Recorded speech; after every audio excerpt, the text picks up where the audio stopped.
మనం ఎక్కడున్నాం? మనం తెలంగాణ రాష్ట్రంలో ఉన్నాం. చాలా ఏండ్లు కొట్లాడి సాధించుకున్న తెలంగాణ ఇది. తెలంగాణ రాష్ట్ర సాధన కోసం ఎన్ని ఉద్యమాలు జరిగినాయి అంటే అన్ని ఉద్యమాలు జరిగినాయి. జరిగిన తర్వాత తెలంగాణ రాష్ట్రం ఏర్పడ్డది. కానీ మన నాయకులకు కొంతమందికి జై తెలంగాణ అనేందుకు నామూషి అవుతుంది.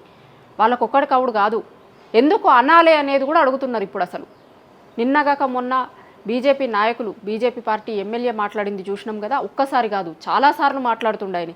అసలు ఎందుకు అనాలే జై తెలంగాణ అనేలాగా. ఇప్పుడు ఇంకొక దిక్కు మన సీఎం రేవంత్ రెడ్డి గారిని చూస్తాం కదా మనం. చాలాసార్లు అసలు ఆయన ఏ మీటింగ్లో కూడా జై తెలంగాణ అనేది అననే అనడు.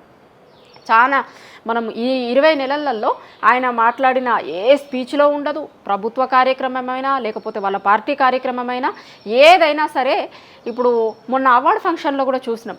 గద్దర్ అవార్డు ఫంక్షన్ చేసిరు కదా మన ప్రభుత్వం. దాంట్లో సినిమా హీరోలు కూడా జై తెలంగాణ అన్నారు. కానీ ఆ అవార్డులను ఇచ్చినటువంటి మన ముఖ్యమంత్రి గారు మాత్రం జై తెలంగాణ అని స్టార్ట్ చేయలే, జై తెలంగాణ అని ఎండ్ చేయలే.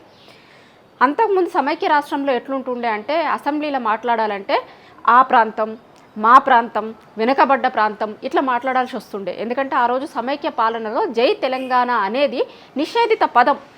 ఇవాళ తెలంగాణ రాష్ట్రం వచ్చిన తర్వాత కూడా ఎందుకు నిషేధిత పదంగా ఉండాలి? అంతకుముందు అంటే నిషేధిత పదంగా ఉంది, ఓకే. తెలంగాణ రాష్ట్రాన్ని సాధించుకొని తెలంగాణ రాష్ట్రానికి ముఖ్యమంత్రిగా ఉన్న నాయకుడు మాట్లాడరు. తెలంగాణ రాష్ట్రంలో ఎమ్మెల్యేలుగా ఉన్నటువంటి నాయకులు జై తెలంగాణ అనడానికి నామూషి అవుతారు. ఏంది ఇది? ఎందుకు? తెలంగాణ రాష్ట్రంలోనే ఉండి తెలంగాణ అని అనేందుకు ఎందుకు ఇంత నామూషి నాయకులకు ఒక్కసారి ఆలోచించుకోవాలి.